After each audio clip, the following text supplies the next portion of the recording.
This is our ancestral property. Actually मैं BCom के बाद एक सीए आर्टिकल्स के पहले शॉर्ट सर्विस कमीशन था अपने आर्मी में, वहाँ मैं सिलेक्ट हुआ था। मुझे लगा पिताजी बोलेंगे अच्छा अच्छा जाओ, कमीशन मिलता है। तो वो बोले मत जाओ।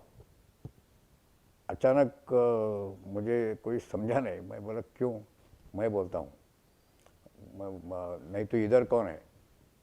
मैंने बोला कि दो है ना छोटे भाई, वो रहेंगे इधर।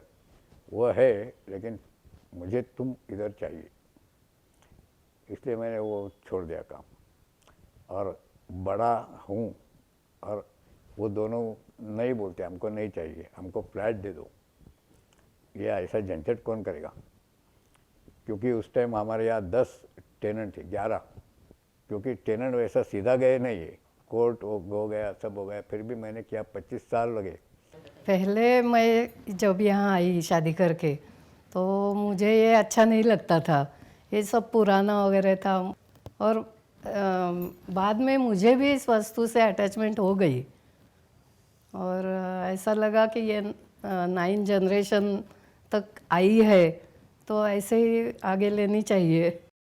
पहली मेरी 2 लड़कियां हैं, तो तीसरी बार मुझे ऐसा लगा कि इनके लिए एक बेटा चाहिए। इनका घर आगे चलाएगा, इसलिए चाहिए ऐसा। थर्ड टाइम मुझे लगा। क्योंकि वो उसका नाम बदलता नहीं है, वो वहाँ यहाँ ही रह सकता है, इसलिए बेटा चाहिए। बच्चा था ना जब तेजस, थोड़ा थोड़ा बड़ा हो गया तो ये लोगों का सुन सुन के, ससुर का, इनका, उसको भी मैं जो बोली वो अटैचमेंट वो उसको भी हो गई है। ये लोग ना इतिहास के बारे में बहुत दिलचस्प है इनकी। तो हर एक को, मेरी लड़कियों को भी ऐसा ही लगता है कि तेजस ने ये संभालना चाहिए। मेरे जो 2 बेटियां हैं, उनको जो देना है मैं देना जो है मुझे मेरे मन में, किसको बोला नहीं आज तक मैं। वैसे यानी मैंने उसको सब बंदोबस्त किया है। मेरी कमाई जो है वो देने का मुझे हक है। ये मैंने कमाया नहीं है। ये घर मुझे एंसेस्ट्रल मिला है पिताजी से, तो ये मुझे मॉरल राइट नहीं है बांटने का। इसलिए मैं यहाँ ही रखूँ, फैमिली में ही रखूँगा। और मैंने जो कमाया है वो मुझे हक है। आजकल तो सब सीखती है लड़कियाँ, सिखाना यानी पहले ज़माने में परसेंटेज बहुत कम था, अभी परसेंटेज बहुत बढ़ गया है।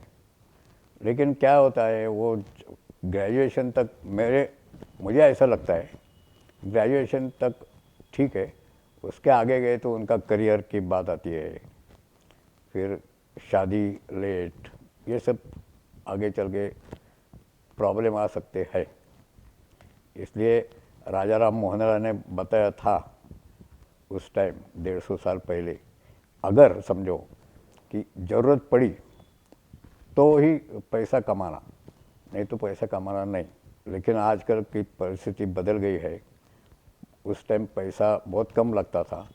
जॉइंट फैमिली जैसे इन्होंने बताया, वो जॉइंट फैमिली थी तो चल जाता था, 2 महीना कुछ कमाया नहीं तो भी। आज समझो 500 स्क्वायर फुट का फ्लैट लेना है तो ही 20-25 लाख रुपए लोन लेना पड़ता है, और उसका ईएमआई में आधा अपना लाइफ जाता है। लेकिन इनके जैसा मेरी राय नहीं है।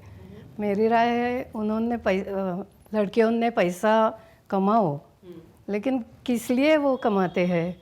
फैमिली के लिए ही कमाते हैं ना। तो फैमिली डिस्टर्ब करके पैसा कमाने में क्या हर्ज है? वो क्या करते हैं, बाहर जाते हैं, घर में एक आध बाई वगैरह रखते हैं वो। और वो बाई हमारे जैसे वो नहीं ना कर सकती। तो मुझे तो लगता है पार्ट टाइम वो नौकरी करे तो बहुत अच्छा होगा। और 5-6 साल तक बच्चों को माँ की ज़रूरत होती है ना, तो उसके बाद वो अपने करियर का ये बना सकती है, आगे ले सकती है। ऐसी मेरी पर्सनल राय है। पहले ज़माने में कैसा था, सेविंग के यहाँ ज़्यादा ध्यान देते थे, कितना खर्चा किया है, कितना रखा है बाजू में। आजकल ऐसा नहीं है, जो आता है पैसा, एक तो पैसा ज़्यादा मिलता है सैलरी, वो जितना मिलता है उतना खर्चा कर देते हैं। कल का किसने देखा, ऐसा रहता है उनका।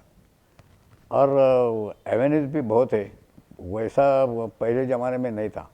समझो मुझे इन्वेस्ट करना है, पहले ज़माने में तो 2-3 ही ऑप्शन थे, एक तो रियल इस्टेट, नहीं तो गोल्ड, ज़्यादा नहीं था। अभी जितना कैसा रखने का है आप बोलो, मैं उसको रास्ता दिखाता हूँ, ये चल रहा है। फिर भी लोग खर्चे में ज़्यादा करते हैं। एक सेंटेंस में भी बोल सकता हूँ मैं, इन्वेस्टमेंट अगर है रियल, कौन से भी इन्वेस्टमेंट, जैसा म्यूचुअल फंड, शेयर्स भी, तो लोन लेके वो इन्वेस्टमेंट करो। रेवेन्यू एक्सपेंडिचर के लिए लोन लेना ठीक नहीं लगता है मुझे।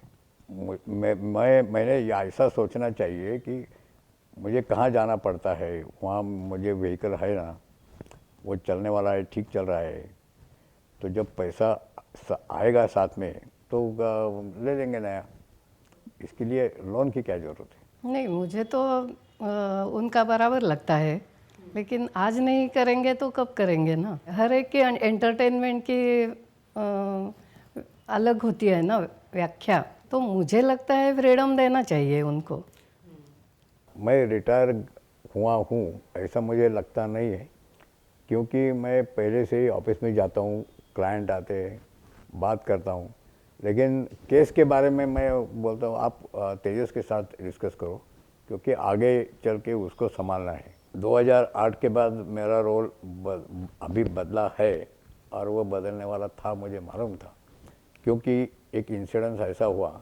इनकम टैक्स ऑफिस में हम दोनों गए थे, किसी ने बोला आज बेटे को भी साथ में लाया है, मैं बोला हाँ आज बेटे को साथ में लाया है, कल हम साथ में आएंगे और परसों मैं उसके साथ आऊँगा। पिताजी रिटायर्ड हो गए और उनका बेटा कमाने लगा, तो रिलेशन में थोड़ा फर्क आता है, आता तो है, लेकिन दोनों ने समझदारी दिखानी चाहिए। वो पिता वो उसके बेटे को पहले बोलता होगा, कुछ गलत काम किया तो अभी वो बोल नहीं सकता। तो आजकल क्या होता है, तेजस बिल वगैरह पे करता है, टेलीफोन बिल वही देता है, इलेक्ट्रिक बिल वही भरता है, ऐसे वो ऐसे मदद करता है फैमिली के मेंटेनेंस के लिए। लेकिन मुझे उसके पास मांगना नहीं पड़ा अभी तक, लेकिन चलाती हूँ मैं ये घर आज तक। पैसे के सिवा कुछ हो ही नहीं सकता ना। सुबह उठ के बाहर गए तो जेब में पैसा लगता ही है। पैसा उसको बोलते हैं, पर that is actually purchasing power. वो ज़्यादा है अगर आपके पास, तो आपका अच्छा चलेगा। खाली ऐसा ये सोच के ही आपका ये शांति मिलेगा आपको, आपके मन को, मेरे पास है।